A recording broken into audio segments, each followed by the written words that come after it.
Hola Perita, ¿cómo estás? ¿Lista? Hola Cesarín, sí, emocionada y lista. ¿Y tú? Yo también estoy emocionado y estoy listo. Ojalá hubiera sabido antes. Sí. Ojalá hubiera sabido antes. Espera. Mejor, comencemos. Hola amigos, amigas, amigues. Bienvenidos a su podcast favorito. El día de hoy estamos aquí César y Perita y tenemos a una gran invitada. Así es, vamos a hablar un poco saliéndonos de pues lo que viene manejando el podcast de salud, emociones, psicología y creímos pertinente invitar a Delia Ruelas para que nos hable de el alcoholímetro, de seguridad vial, de esas cuestiones que pues están relacionadas al tema de pues la cultura del auto, del ciclista, del peatón y bueno, Delia es experta en ese tema. Entonces, Bienvenida, Delia. la bienvenida, exacto. Gracias, Perita, gracias, César. Qué gusto estar con ustedes. Me alegra mucho poder tener un espacio con ustedes, porque al final la seguridad vial es un tema multidisciplinario que si no se aborda desde todas sus aristas, nos vamos a quedar cortos. Cualquier tema se tiene que tratar desde la multidisciplina. Totalmente de acuerdo. Precisamente cuando tú empezabas a dar la intro, Cesarín, yo pensaba en que hay cosas que sí pasan en el tema de cuando vas manejando, si hay emociones por ahí, pero bueno, seguramente ya lo vamos a platicar algún momento dentro del podcast. Y bueno, no solo cuando vas manejando, ¿no? O sea, digamos que un privilegio para algunos es tener un auto propio que pueda moverse, pero pues mucho tiempo utilizamos el camión y cosas de esas, Claro. entonces involucra, pues, como dijo Delia, un buen de puntos y de eso vamos a tratar. Entonces, pues bueno, como ya es costumbre, la primera pregunta para nuestros invitados es que nos platiquen un poco de quiénes son. En ese sentido, queremos saber quién es Delia. Claro que sí. Yo soy una cuasi abogada que dejo esa área porque no, la verdad es que no me ayudó a ser feliz y yo creo que en la vida hay que ser feliz. Lo abandoné y me fui a estudiar antropología. Y la antropología, además de que me hizo entender la ciencia aplicada y cuál es la importancia de la multidisciplina, ¿no? El abordaje que se le tiene que dar a los proyectos, a cualquier área, me abrió las puertas en muchos lugares, pese a lo que la gente pudiera pensar. La gente siempre pensaría que un abogado le va a ir mejor que a los antropólogos porque no hay tantas áreas de trabajo. Y no, la antropología me abrió muchas puertas y me puso en el área de salud y especialmente en el área de salud pública. Llegué al tema de prevención de accidentes y ya después, con el paso del tiempo, me enfoqué a la prevención de hechos de tránsito, seguridad vial, la movilidad y especialmente el Programa Nacional de Alcoholimetría. Fuimos los impulsores. La verdad es que lo digo muy orgullosa, ¿no? Yo fui Claro. la responsable, la coordinadora de implementar el Programa Nacional de Alcoholimetría. Entonces, si bien conozco de seguridad vial y de movilidad, mi especialidad es el factor de riesgo alcohol y conducción. Eso soy yo y la verdad es que me gusta mucho trabajar con la policía y especialmente con la policía de tránsito,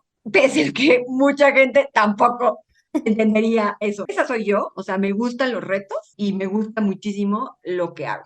¿Por qué te gusta tanto lo que haces, Delia? Creo que soy una mujer muy privilegiada porque he ocupado espacios. Estar en áreas de tránsito es difícil. Y hace un año más o menos me invitaron a dar mi experiencia en este tema de género. Y yo decía, pero ¿por qué la gente me ubica a mí como especialista de género? Soy la más alejada del mundo. Y lo que hicimos fue contar mi experiencia en el tema, en el área de policía, ¿no? Las mujeres, yo empecé joven en el tema de policía, y entonces era mujer, policía y sin experiencia. Imagínate lo difícil que es ganarte un Ahora, espacio. claro, totalmente. Entonces, bueno, es un privilegio estar con una de las iniciadoras del programa de Sí. alcoholimetría. Sí, ¿cuánto tiempo lleva este programa? Porque yo recuerdo estar más joven y a mi papá lo detuviera el alcoholímetro o a mi tío. Fíjate que el Programa Nacional de Alcoholimetría nace en el 2008, el nacional, impulsado por la Secretaría de Salud, porque tiene un enfoque de salud pública. Todo lo que las áreas de tránsito dejen de hacer va a recaer directamente en el sistema de salud. Por eso es tan importante que desde salud se trate. Y además, la salud pública lo que hace es diagnosticar, analizar, proponer, identificar un problema. Los médicos lo que hacen es diagnosticar a un ser humano, a una persona que tiene, se basan en análisis de gabinete, pruebas, todo eso. Eso hace un médico para ver qué tienes de enfermedad. Y lo que hace la salud pública es en un grupo, no en un país, en el mundo, diagnostica y también con la estadística, con toda esta metodología rigurosa que la salud pública identifica el problema y propone soluciones. Los hechos de tránsito son considerados un problema de salud pública en el mundo, ¿no? Una pandemia. Y desde la salud pública se impulsan programas para la prevención. Yo era parte de la Administración Pública Federal y lo que hicimos fue impulsar el Programa Nacional de Alcoholimetría. Nace en 2008 y cuando yo dejo de ser la responsable porque me cambié de área de trabajo, dejamos alrededor de 200 municipios prioritarios, denominados prioritarios, funcionando con programas de alcoholimetría. Los municipios prioritarios eran los que tenían mayor índice de siniestralidad. Además, se cruzaba con una base especial de agresiones. Fue muy interesante trabajar en eso. Pero hay programas locales, como la Ciudad de México, que tiene 19 años su programa. Este año cumplió 19, por ejemplo, ¿no? Pero Monterrey, Chihuahua, León, muchos municipios grandes, Jalisco, tienen muchos años trabajando. Entiendo que la temporalidad es diferente, pues de acuerdo a la zona, pero en general, con toda la experiencia que tú tienes, Delia, ¿por qué crees que surja? Entiendo que es un tema de salud pública, pero ¿por qué surge principalmente? ¿Porque hay muchos muertos? ¿Porque hay muchos accidentes? Sí, es todo. Hay muchos muertos, hay muchos lesionados, hay muchos discapacitados y por supuesto esto es consecuencia de un hecho de tránsito. En el mundo, anualmente mueren alrededor de 1.300.000 personas. Recordemos que todos los países tienen subregistro de datos y no nada más subregistro, sino tardan las instituciones que se dedican en los países a oficializar sus datos. México tiene un retraso de 2 años. INEGI es el responsable de formar cuáles son las cantidades, los registros, y tenemos más o menos un retraso de 2 años. Entonces, en el mundo más o menos se mueren 1.300.000 personas al año. Por eso es considerada una pandemia. Y en México se mueren alrededor de 34.627 personas, esto en el 2021, por ejemplo. Es una cifra tentativa que nos dio el INEGI, todavía no es la definitiva. Es la novena causa general de muerte en México, la octava en hombres, los hombres se mueren más. El perfil que la Organización Mundial de la Salud ha identificado es hombres jóvenes, menores de 29 años, son los que se están muriendo porque toman conductas de riesgo y porque siguen manejando más hombres que mujeres. Pero fundamentalmente, pues tiene que ver la conducta de riesgo. Y es la novena causa en mujeres. Lamentablemente, es la primera causa de muerte en niños de 5 a 14 años, ¿no? Y de ahí nos podemos ir, segunda causa en niños de 1 a 4 años, de 15 a 24 años, la tercera en menores de 1 año y de 25 a 34 años. La sexta causa en 35 a 44 años y la décima causa 65 y más años. O sea, encontramos que la tercera y la sexta causa de muerte entre 25 y 44 años son las personas económicamente activas. Y entonces el costo, o sea, no nada más es el hecho de tránsito, los daños materiales que pudieran surgir, sino que además, si hay alguna lesión o una discapacidad permanente, hay que sumarle eso, más todos los gastos médicos, ¿no? Que aproximadamente el 65% de las personas que sufren un hecho de tránsito se atienden en el sector salud público. Por eso nos cuesta tanto como país. Como lo que pasó en el de la moto, el coche y el puesto. Ah, el Sería niño, ¿no? Que murió. Sí, claro, sí, sí, sí, es un escándalo, ¿no? Y sí, tiene que ver con que no entendemos que todos somos usuarios de la vía y que todos tenemos que caber. El vehículo no es el dueño de la vía. Y bueno, un poco como rescatando esta parte de las cifras, me asusta los números en cuáles están colocados, porque además pienso que si investigáramos, que no lo tenemos en este momento, pero si habláramos de alcoholismo, si habláramos de consumo de sustancias no legales, entonces allí tendríamos otras cifras y todo iría siendo match. Y además pienso que la depresión en hombres es un problema, o sea, como muchas cosas que están involucradas con la idea de que el alcohol, la diversión, los bares, pues eso es vida, ¿no? Como en esta cultura social. Entonces, qué fuertes las cifras que nos pones en la mesa, Delia. Sí, es terrible. El tema de hechos de tránsito es un tema complicado, peligroso y que no es tratado políticamente, no pertenece a las agendas políticas, las autoridades, porque evidentemente no es un tema que genere tantos rendimientos contrario, ¿no? Siempre se ve como sancionatorio. Si vas a hacer algo para prevenir hechos de tránsito,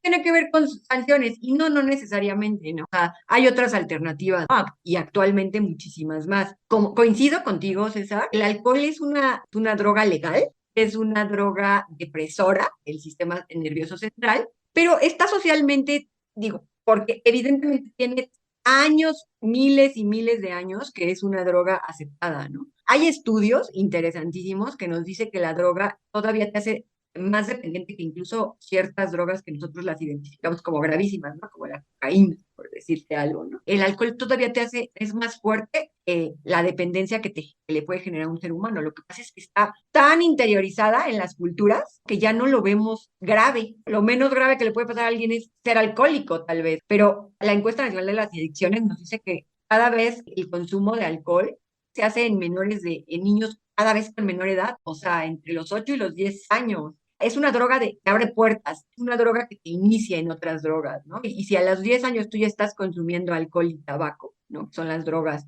legales más consumidas, pues no quiero imaginar a los 15 años lo que los niños, adolescentes pueden consumir. Ese es el peligro de que el alcohol sea tan accesible y esté tan al alcance de todo. Totalmente. Cuando nosotros hablamos aquí del alcoholímetro, sabemos perfectamente a lo que nos referimos, porque lo hemos escuchado, porque a alguien lo agarraron, por mil y una historias. Por el torito. Pero, ¿cómo, cómo podríamos, Delia, explicarle a las personas que no han tenido un contacto tal vez tan directo, cómo podríamos explicarles qué es el alcoholímetro? El alcoholímetro es el aparato. Se le conoce socialmente al aparato que te va a analizar la concentración de alcohol que tiene tu cuerpo después de haber ingerido bebidas alcohólicas. En realidad, lo que hacen las autoridades es implementar puntos de control preventivos. Lo que la evidencia científica nos dice es que la manera en que nosotros vamos a prevenir hechos de tránsito es a través de pruebas aleatorias y puntos de control, porque lo que va a hacer este tipo de acciones es inhibir la conducta de riesgo. Lo que se busca con los operativos de alcoholimetría, puntos de revisión, alcoholímetros, como les quieran llamar, es inhibir la conducta de riesgo, ¿no? Que el ser humano, y esto no nada más en alcohol, funciona para muchas otras conductas. Cuando tú crees que tienes la posibilidad que vas a pasar por un punto que te van a observar, que te van a cachar, no sé, lo que quieras, pues piensas dos veces en asumir una conducta, ¿no? Delictiva, de riesgo, mentira, lo que sea. Solamente la probabilidad de que me toque. Eso es lo que busca un alcoholímetro. Inhibir la conducta. Son disuasorios, son preventivos. No buscan sancionar. En Ciudad de México específicamente ni siquiera hay una multa económica, ¿no? Es una sanción administrativa. Entonces, ¿qué pasa en un punto de alcoholimetría? Vamos a hablar de Ciudad de México, si están de acuerdo. Son los más conocidos, ¿no? Son los más legitimados. Tú misma lo dijiste. Todos sabemos que es el torito, el alcoholímetro. Qué bueno que ya esté tan interiorizado en los ciudadanos. Lo que hace el alcoholímetro es identificar zonas con mayor probabilidad que sucedan hechos de tránsito. La verdad, desconozco a fondo, eso es información de cada una de las áreas y no es pública.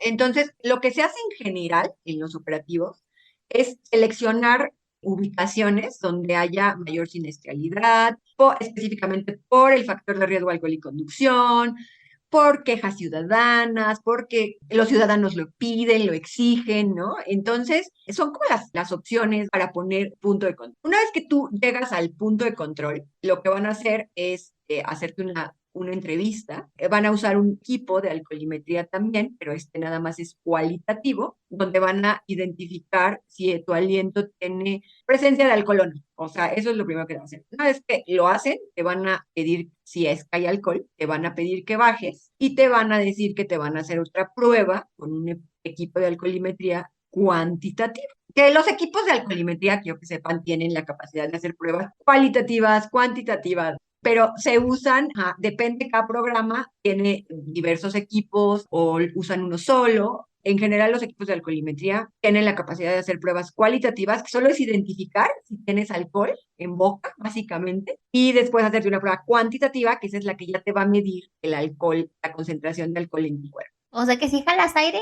no importa. No importa, ¿no? El equipo de alcoholimetría tiene un sustento científico, que es la ley de Henry. específicamente él descubrió que si tú mezclas alcohol en un líquido, en este caso el líquido es la sangre de un ser humano, va a haber aproximadamente 20% del alcohol se va a escapar en forma de gas. Entonces el alcoholímetro está basado en ese principio. Tu cuerpo, cuando tú das la muestra de aliento, esa muestra de aliento ya viene cargada de el alcohol en forma de gas. Cuando nosotros inhalamos, ¿no? Este proceso que tenemos los seres humanos, cuando inhalas el aire, nariz, boca, ¿no? Y va a llegar a los pulmones, broncos, bronquiolos. En los bronquiolos, cuando abren, ¿no? Va a pasar ese aire que nosotros inhalamos, va a ir a todo el cuerpo, a todas las células, va a viajar por las células, a todos los órganos y tejidos que nuestro cuerpo necesita. Y hay un regreso cuando exhalamos, el aire, el cuerpo ya no necesita, es el dióxido de carbono. Entonces va a salir el dióxido de carbono, pero ya va acompañado del alcohol en forma de gas. Y sale. Y ese es el aliento que el alcoholímetro requiere para hacer la medición. Y hay muchos tipos de alcoholímetro. Hay desde los que vendían en el Oxxo hace 5 años, yo no sé si alguno de ustedes los vio, después se los puedo compartir en foto, tengo uno por sí todavía que me regalaron, que no sirven para nada, no tienen evidencia, por eso es tan importante que los programas tengan cuestiones, el equipamiento técnico adecuado, ¿no? Porque si vamos a llevar un aparatito de estos del Oxxo, pues evidentemente no va a marcar nada. Hay recomendaciones internacionales, ¿no? No, hay una norma oficial mexicana para el uso de alcoholímetros, se llaman analizadores de aliento, técnicamente, mejor conocidos como alcoholímetros, y hay equipos de, lo que te digo, del Oxxo, hay de semiconducción, de celda electroquímica, hay etilómetros, ¿no? Los policías españoles hacen 2 tipos de prueba. La prueba del alcoholímetro, que es lo que les acabo de contar, y una vez que tienen esa medición, los pasan a hacer otra medición más exacta, que es el etilómetro. El etilómetro todavía es más preciso y en México no hay, es una tecnología muy cara. Yo creo que en unos años vamos a llegar a eso. Pero la verdad es que los alcoholímetros tienen una base científica que es tecnología, ¿no? Como tu celular un día te puede fallar. Eso Claro. indudablemente. Los equipos requieren una calibración, un mantenimiento en cada determinados meses. Si eso se mantiene y se hace por las policías, y créanme que Ciudad de México es muy riguroso en hacer todo eso, los equipos difícilmente van a fallar. ¿Van a fallar algún día? Pues seguramente. Hay mucha gente, ¿no? En los cursos que doy de pronto me dicen los policías, ¿no? Que es con quien más aprendo. Ellos son los que operan diariamente, ¿no? Ellos son los que me enseñan a mí, no yo a ellos. Llegan personas que traen todos los signos, tomaron alcohol, pero salen negativos. Lo que tenemos que saber es que los alcoholímetros solo analizan alcohol etílico, es el que llevan las bebidas alcohólicas. Pero en México pasa que vas a un bar y a lo mejor está adulterado con alcohol metílico. Es muy común. Entonces, el alcohol metílico es grave, por supuesto, la ingesta puede llevarte a una intoxicación aguda o crónica, pero imaginando que tu cuerpo es muy resistente y que no bebiste tanto, pues vas a tener algunos signos como si hubieras bebido alcohol etílico, pero el alcoholímetro no te va a medir, solo mide alcohol etílico. Con esto no estoy diciendo que vayan y tomen metílico, porque pueden morir, Sí, no. es muy grave, ¿no? Puede sufrir de inmediato un daño irreversible en los órganos y tejidos de tu cuerpo. Es grave tomar alcohol metílico, ¿no? Seguro, muchas personas, seguro, yo tengo amigos, oye, me tomé dos cubas, no sé cómo se diga ahora, y estaba como si me hubiera tomado 10. Sí, seguramente era alcohol metílico. Y qué bueno que tomaste 2 y no 4, porque seguramente estarías en el hospital. Claro, qué fuerte. ¿Y sabes por qué te lo pregunto, Delia? Porque muchos pensarían que entonces el alcoholímetro o estos puntos de control sirven precisamente como para arruinarte la fiesta, y no, tiene que ver con la seguridad vial, tiene que ver con la seguridad de todos los que compartimos un entorno. Sí, por supuesto. O sea, cualquier persona que decida beber alcohol, o no nada más alcohol, drogas, cada vez el consumo de drogas se ve que va incrementando. Y también ya hay aparatos para medir drogas, para identificar qué droga tiene. Eso Claro. también es muy común. Cualquier persona que decida beber alcohol o consumir alguna droga, lícita o ilícita, va a tener un deterioro en sus funciones. Generalmente creemos que el alcohol es una droga estimulante. ustedes lo deben de conocer mejor que yo, ¿no? Hay 3 tipos de drogas, de acuerdo con la Organización Mundial de la Salud, y que tiene que ver con los efectos que podemos ver en el cuerpo: las drogas estimulantes, las drogas alucinógenas y las drogas depresoras. El alcohol es depresora, no es estimulante. Todos creemos que como bailas y te pones contento, es una droga estimulante. No, el alcohol deprime el sistema nervioso, ¿no? No tiene que ver con salud mental, sino con la depresión que le da a tu sistema nervioso central.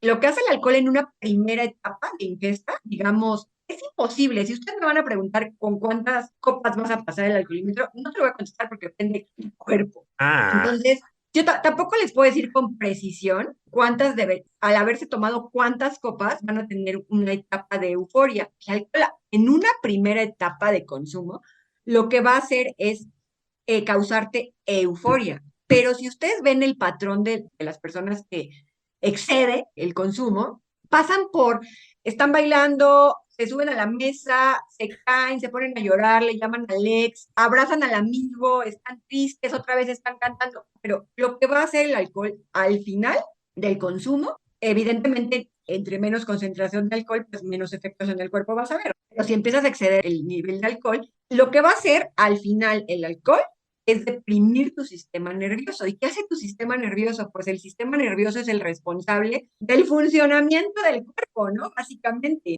el sistema nervioso es el cerebro y la médula es. El cerebro hace todo. Con eso piensas, con eso escribes, con eso lees, con eso tomas decisiones, con eso es la memoria. Por eso cuando alguien tiene concentraciones importantes de alcohol, empieza a arrastrar la lengua, porque el cerebro ya está afectado con el alcohol. También, ¿no? La médula espinal es parte del sistema nervioso central, pues es la responsable de todos los movimientos, nada más y nada menos que todos los movimientos. Entonces, si tu sistema nervioso central está deprimido, alterado, modificado por el alcohol, lo que vas a hacer es, evidentemente, entorpecer tus movimientos. Eso va a pasar, tu cuerpo se va a alentar, porque el sistema nervioso central se deprima, tiene que ver con desacelerar tu sistema nervioso central, como en una cosa de fatiga, digamos. Eso es lo que haces, Claro. aletargar, alentar, no lo estimulas. Eso lo hacen las drogas estimulantes, como la cocaína. Ese es otro mito. Entonces, una vez que tú decides beber y después conducir, es lo peligroso realmente. Está terrible, porque ya vas con movimientos torpes y con decisiones afectadas. Entonces, ¿qué va a pasar? Lo primero, tu cerebro te va a tardar en mandar alertas para que reacciones. Entonces, si tú tienes una señal de detente, un semáforo en rojo, para empezar, tu cerebro ya se va a tardar en mandarte la alerta de Claro. reacción. Eso es lo primero que haces. Segundo, tus movimientos torpes, lentos, no te van a hacer reaccionar ante un peligro o no peligro, porque el semáforo no es un peligro, es una señal de tránsito. Se van a tardar en reaccionar y evidentemente tu vista también se ve alterada. Un conductor se requiere aproximadamente 120 grados de visión, a eso se le conoce una visión para la conducción segura de un vehículo. 120 grados y por supuesto puedes llegar a más con movimientos oculares, tu cuello, movimientos de cuello y torso. Y es más, muchos cuando conducimos, bueno, hasta te volteas así, ¿no? Y te dicen, no puedes voltear de esa manera, regresa. Pero si tú vas con alcohol, lo que vas a hacer es retrasar todo. Entonces provocas en tu vista una visión túnel. Cada vez tu visión se acorta, se hace más pequeñita. Evidentemente no te das cuenta de lo que está sucediendo al lado. Si vienen vehículos al lado de ti, si un peatón va pasando, si un ciclista, tu visión está casi, casi en el punto fijo de adelante. Entonces, es muy difícil que tú reacciones visualmente ante un peligro. También tiene que ver con cuestiones de frenar. Un cerebro en un estado normal, digamos, requiere más o menos de 36 metros para reaccionar ante un peligro. Más 100 metros, eso está más para que tu cerebro reaccione, te mande la alerta, metas el freno, y además necesitas más o menos 100 metros para poder frenar de manera segura. Y a los 100 metros pueden variar, por supuesto, con la experiencia, con la infraestructura, Claro. con el vehículo. Pero digamos que de manera estándar lo que se necesitan son 36 metros en lo que reacciona tu cerebro y tus movimientos, 100 metros más para que se haga el frenado. Y cuando tú vas alterado, con niveles de alcohol en tu cerebro o en tu sistema nervioso central, en lugar de necesitar 36 metros, vas a necesitar 54 metros. 20 metros de diferencia, que son la vida y la muerte de alguien. Eso, por supuesto, ¿no? O sea, esos 20 metros se pueden convertir en, si yo hubiera reaccionado antes, no me hubiera llevado al ciclista, al puesto, al peatón que iba pasando, porque yo hubiera tenido tiempo de reaccionar. Mi cerebro tenía tiempo de reaccionar. Literalmente es la diferencia entre la vida y la muerte. Ahí es cuando es el peligro de decidir manejar. Tu cerebro está alterado, pero entonces ahora lo vas a trasladar a la conducción, visión, movimientos, reacción. Eso es tan peligroso, ¿va? Y la gente no lo ve, cree que hasta manejas mejor, pues, porque generalmente alguien que va con algún nivel de alcohol, pues a lo mejor no va a manejar tan rápido para que no lo noten, ¿no? Pero al final vas alterado, ¿no? En México no hay estudios en realidad serios de ver cómo se comportan los conductores, ¿no? Esto estamos hablando a nivel macro, ¿no? A nivel internacional. Pero al final es muy peligroso manejar y beber. Por eso es un factor de riesgo. Qué datos tan impresionantes que pasan y no los vemos, que para una persona tal vez puede ser una acción que puede suceder, es una opción tal vez para algunas personas. Clase de anatomía, clase de todas las funciones, pero tengo que preguntarlo porque en algún momento yo tuve esa mentalidad de borracho manejo mejor Claro.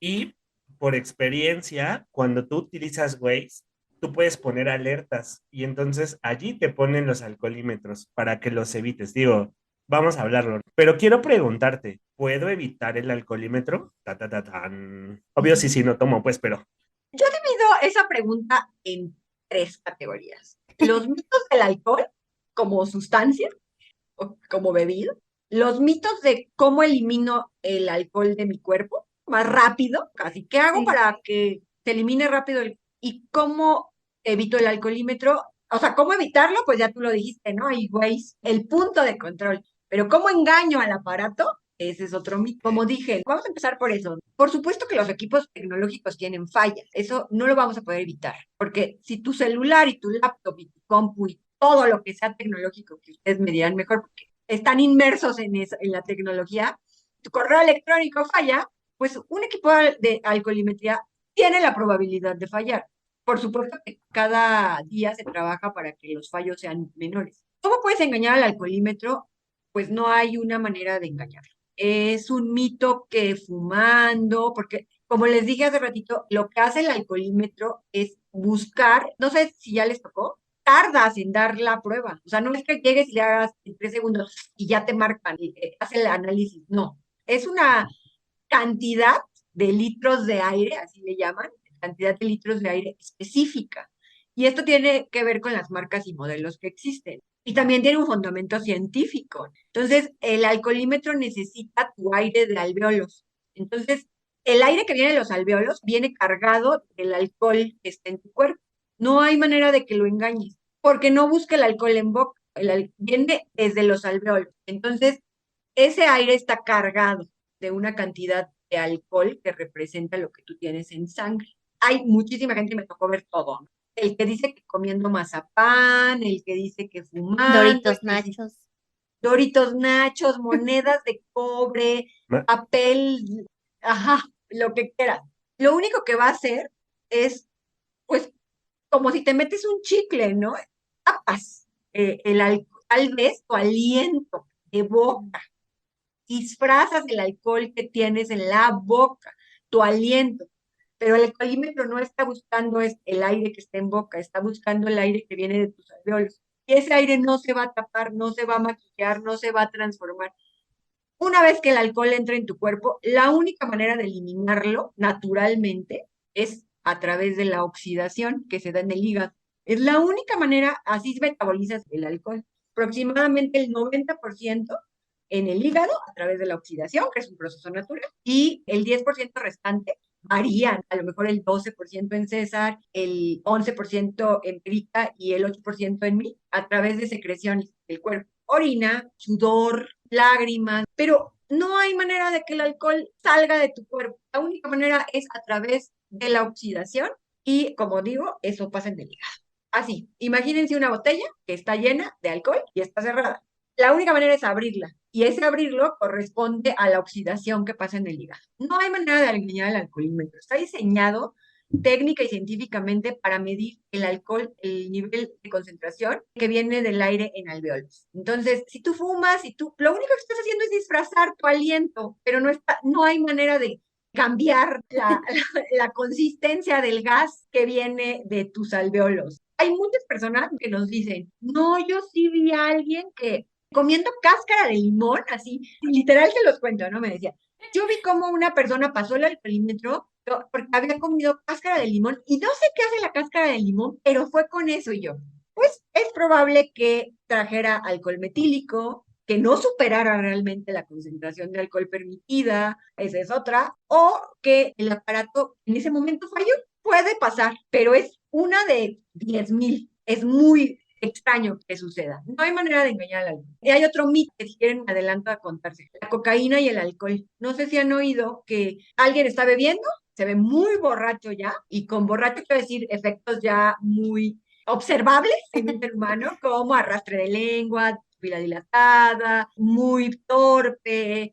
A mí me tocó muchas veces ver amigos y me lo decían, no, mira, está súper borracho, se va y regresa como si nada. Y obviamente era así de, pues consumió cocaína y lo que hizo fue eliminar el alcohol de su cuerpo. No, no pasa. La cocaína no es una sustancia que te elimine el alcohol de cuerpo, ¿no? No es mágica. No, no limpia el cuerpo y desecha el alcohol. No, ya dijimos. El alcohol se va a eliminar a través del hígado. Lo que hace la cocaína es hacer un toque en tu cuerpo, en tu sistema nervioso central. El alcohol es una droga depresiva, ya dijimos, y la cocaína es una droga estimulante. Entonces, tienes efectos en el alcohol, estás triste, a lo mejor llorando, consumes cocaína y lo que va a hacer la cocaína es elevar. Lo que hacen las drogas estimulantes es alertarte, te quita el sueño, te pone eufórico, contrario a las depresivas. Entonces, lo que hace la cocaína es eliminar los efectos visibles, observables del alcohol en un ser humano. Eso es muy probable que lo haga. Ya no lo vas a ver torpe, ya no lo vas a ver que arrastra la lengua, pero el alcohol está en tu cuerpo. El alcohol no se va a ir mágicamente por el consumo de cocaína. Ese es otro de los grandes mitos, que la cocaína elimina el alcohol del cuerpo. Lo que hace la cocaína es eliminar los efectos visibles del alcohol. Pero el alcohol sigue en tu cuerpo. Y Si pasas por entonces, el alcoholímetro,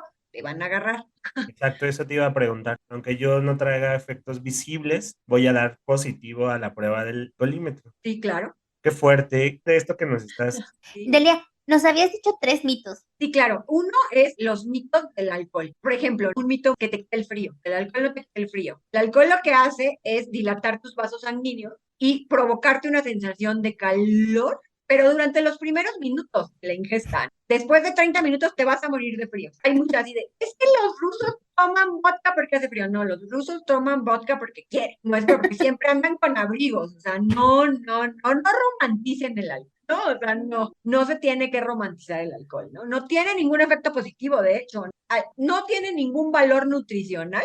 Lo único que te va a dejar es calorías en el cuerpo, porque también mucha gente cree que es lamentable, pero cree que el alcohol es alimento. ¿Por qué? Porque te engorda y creen que porque como consumes alcohol estás ingiriendo nutrientes porque te engorda. No, bueno, el alcohol no tiene nutrientes, pero lo que sí tiene calorías, por eso te engorda. Es muy probable, y más si tu ingesta es continua. Entonces, Claro.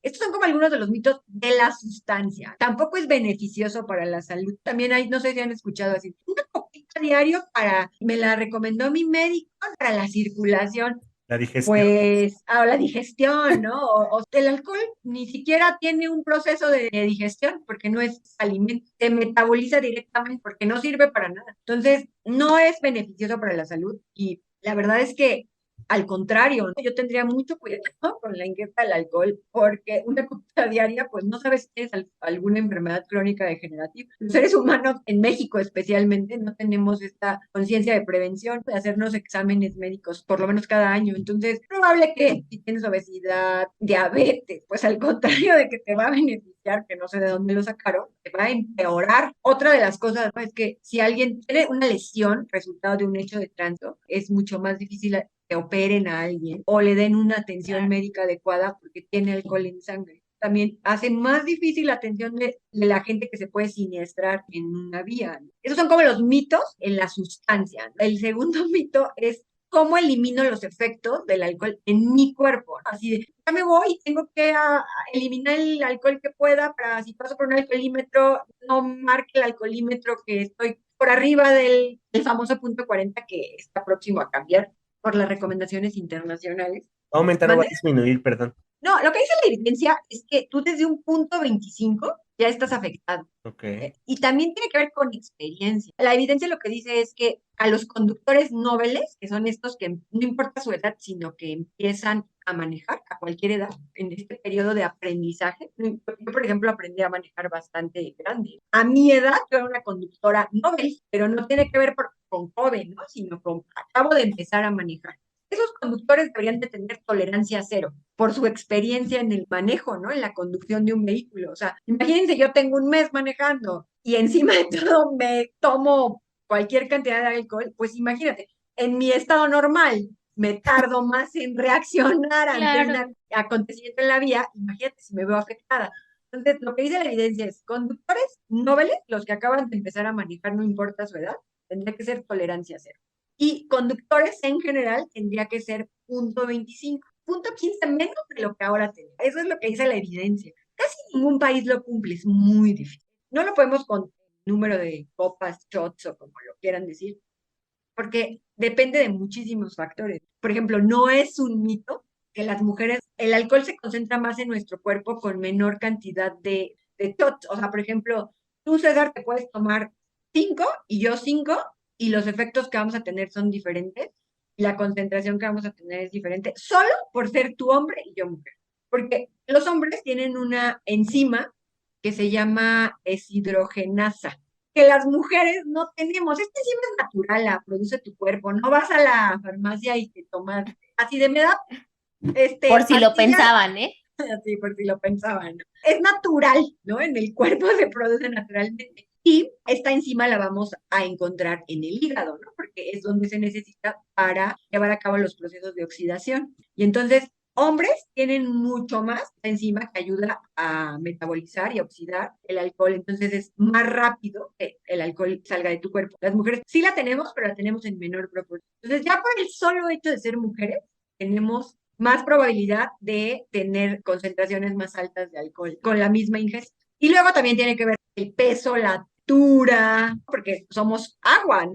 Entonces no es lo mismo que yo le eche a un jugo de piña 1 litro de vodka que a 3 jugos de piña 1 litro de vodka, o sea, se Claro. diluye. Entonces es la menor la cantidad de alcohol que te vas a meter en tu cuerpo, es nuestro cuerpo. Igual si yo mido 1,90 y peso 100 kilos, no es lo mismo que una mujer que pese 60 kilos y que mida 1,50. Tiene menor cantidad de agua. Esto tampoco es un mito, es una realidad, ¿no? Entre más grandes y más altos es menos concentración de alcohol. Pero por eso no puedes saber si alguien pregunta, ¿y con cuántas no voy a pasar el alcoholímetro? Pues depende. ¿Eres mujer? ¿Cuánto midas? ¿Cuánto pesas? ¿Tomaste medicamentos? Los medicamentos también afectan la concentración del Claro. alcohol. Estos medicamentos homeopáticos te dejan alcohol en boca y te puedes confundir. Por eso te hacen 2 pruebas en el alcoholímetro. La primera que nada más es para detectar este alcohol y la segunda que es realmente para ver si tienes el alcohol en tu cuerpo. Entonces, si descansaste, si no descansaste, la concentración de alcohol va a tener que ver con muchos factores. ¿Qué bebiste? También. No es lo mismo tomarte 2 cervezas que 2 whiskies, que las cervezas generalmente tienen 5 grados, 6 grados de alcohol y un whisky tiene hasta 40 grados de alcohol. Entonces, si alguien me dice, oye, pero es que bebí la misma cantidad que la semana pasada y hoy no pasé el alcoholímetro que bebiste. No, bueno, es que la vez pasada me tomé 2 cervezas y esta vez me tomé 2 whiskies. Pues ahí tienes la respuesta. Hay que ver cuántos grados de alcohol te estás metiendo. Estamos impresionados, así, impresionados de todos los datos. Así las cosas. Y algo también importante que hay que decir, ser mujer es triplemente peligroso para regresar a casa. Eres mujer porque en la calle puedes sufrir acoso y agresiones y porque además es probable que si estás en una edad de los 25 a los 45 puedas sufrir un accidente. Entonces es triplemente peligroso para una mujer regresar a casa al decidir salir a una vía de circulación que para un hombre.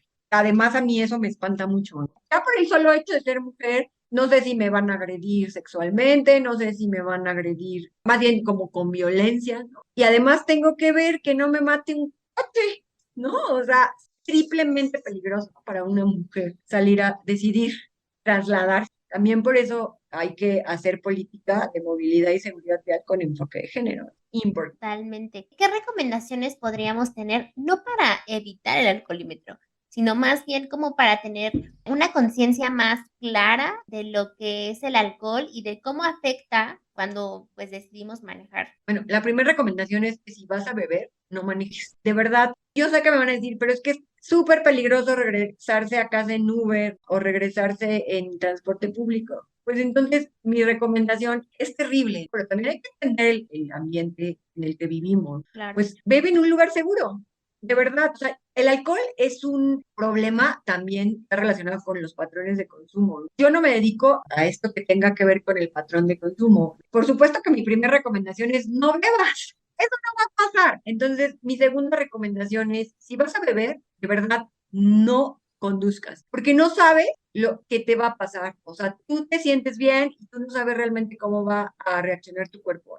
Entonces, esa es la segunda recomendación. Si vas a conducir, si ya decidiste, pues entonces de verdad analiza si realmente tu cuerpo está afectado. Tú te conoces mejor que nadie. En un acto de conciencia y de responsabilidad, de verdad analiza si estás en óptimas condiciones para manejar. Después de cierto grado de alcohol, la gente ya no razona. También sería romántico de mi parte pensar que, ay, sí, déjame ver, no, sí, sí puedo. Pues no, ya sé que no. Muchas veces nos ha tocado a nosotros, a mí me tocó muchas veces que mis amigos van muy mal, que no querían soltar las llaves, porque es su vehículo, ¿cómo lo voy a dejar? No, y me van a regañar si no llego con el vehículo. También tiene que ver con la edad. Claro. Entonces, asume o te vas a morir, te vas a lesionar o te vas a discapacitar, o le vas a provocar la muerte, la discapacidad a otra persona. Eso no es aceptable, pero que si con todo decidiste manejar, pues entonces, bienvenido al alcoholímetro y al torito. Eso es lo mejor. Yo siempre le digo a la gente, ¿qué prefieres? ¿Una llamada de tu hijo diciéndote que te vas al torito de tu esposo, de tu hermano, de tu mejor amigo, de quien quiera? Y de verdad, háganle ustedes que tienen foro, difundan este tipo de mensajes, prefieran siempre que tu mejor amigo o tu esposo, quien sea, tu padre, tu hijo, te hable para decirte, me fui al torito, felicítenlo y díganles, les desean las mejores horas de su vida en el torito, que te hablen para decirte que tu hijo está en una sala de urgencias, en el mejor de los casos, va a estar en una sala de urgencias o de emergencias, como le llamen, y si no va a estar en un semáforo. O sea, eso es lo triste y lo que la gente no entiende. Y sí pasa. Solo hay que prender la tele y ver cuántos hechos de tránsito. Ahora muchísimos motociclistas, pero los factores de riesgo, ¿no? La velocidad está implícita en todos los hechos de tránsito en la actualidad. No es lo mismo sufrir un hecho de tránsito a los 50 kilómetros por hora. Las lesiones van a ser menos graves que a 80 kilómetros por hora. Tu cuerpo no va a resistir esa inercia de todos los golpes, más bien del impacto. Entonces, la recomendación es de verdad, no beban y manejen. Eso de verdad tiene que ser como nuestra máxima. Mi recomendación es no bebas y manejes, porque no sabes lo que va a pasar, no sabes la consecuencia de ese día. Te podría decir, no, pues tómate 3 vasos de agua. No, no va a pasar nada, es agua. No hay un mejor consejo de si vas a beber, no conduzcas. Es la única manera de evitar hechos de tránsito relacionados con el alcohol. Qué fuerte. La llamada sí me dejó así. El público que escucha el podcast está en esta edad, entonces creo que el mensaje es claro, es contundente. Y bueno, ya para ir finalizando este episodio con todas estas emociones sub y baja, nosotros cerramos con la frase de ojalá hubiera sabido antes. Delia, ¿qué nos podrías decir para completar esta frase? Ojalá hubiera sabido antes respecto al alcoholímetro o bueno, a todo esto que tú tienes, toda tu experiencia, por supuesto. Lo triste, chicos, es que me parece que esta frase va perfecto a algo que acabo de mencionar hace unos minutitos. Los padres, que son los que más sufren después de un hecho de tránsito con sus hijos, de verdad, me ha tocado ver casos donde el padre le hubiera, ojalá hubieran agarrado a mi hijo en el alcoholímetro y no lo hubiera tenido que ir a recoger a un semáforo. Ojalá que hubiera sabido mi hijo que beber y conducir no se lleva. De verdad es muy grave. O sea, yo lo más duro que me ha tocado vivir es ver que un padre llega al semáforo directamente por su hijo, porque son, de verdad, la mayoría son hombres, en lugar de llegar al alcoholímetro. Pero tampoco crean que hace mucho la diferencia. Cuando un hijo le llama al padre desde el alcoholímetro, la mayoría de las veces los papás van enojados, agarraron a su hijo, ¿no? para meterlo al torito. En lugar de agradecer, también ha habido papás que agradecen a los oficiales de tránsito porque lo detuvieron, porque hicieron su trabajo, porque no sabemos si el hijo no hubiera pasado por ese punto de alcoholimetría, si hubiera llegado bien a su casa, es una probabilidad, o si hubiera tenido un hecho de tránsito. Entonces, yo lo que digo es de verdad, ojalá hubieran sabido antes todos los que ya tuvieron un encuentro con los hechos de tránsito, que todos los factores de riesgo son prevenibles. Ojalá que de verdad tomaran conciencia de que no beber va a hacerte más posible regresar a tu casa. Usar el cinturón de seguridad, seguramente si participas de un hecho de tránsito, tu lesión será menor. Ojalá supieran que la velocidad no se lleva nunca, porque después de ciertos kilómetros, aunque tu coche sea el más seguro, te vas a morir. Es muy probable que te vas a morir porque tu cuerpo no va a resistir. Y ojalá que supieran que los niños se llevan en una silla portainfante y no se llevan en los asientos delanteros, porque si una bolsa de aire se activa, los va a asfixiar. Y ojalá que todos entendiéramos que beber y conducir es muy probable que te lleve a la muerte, o a una discapacidad, o a una lesión. Pero no pasa. Esta información es lo clásico. A mí no me va a pasar, yo sé conducir, yo tengo experiencia, yo sí reacciono. Ya he manejado borracho otras veces. ¿Cómo crees? Ay, todos los fines de semana lo hago. Pues ojalá que te funcione, ¿no? Seguir pensando así que no sabes hasta cuándo te va a funcionar. Con Ok. eso cerraría yo. Ojalá que les funcione a todos.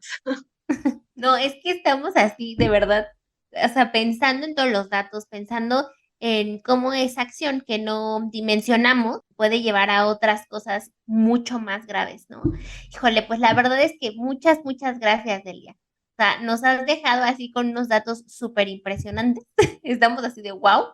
Y la verdad es que el objetivo del podcast es eso, llevar información a las personas, que las haga preguntarse cosas, que las haga preguntarse sobre lo que hacen. Y evidentemente este episodio nos hace preguntarnos acerca de nuestra toma de decisión y de cómo esto afecta a los demás.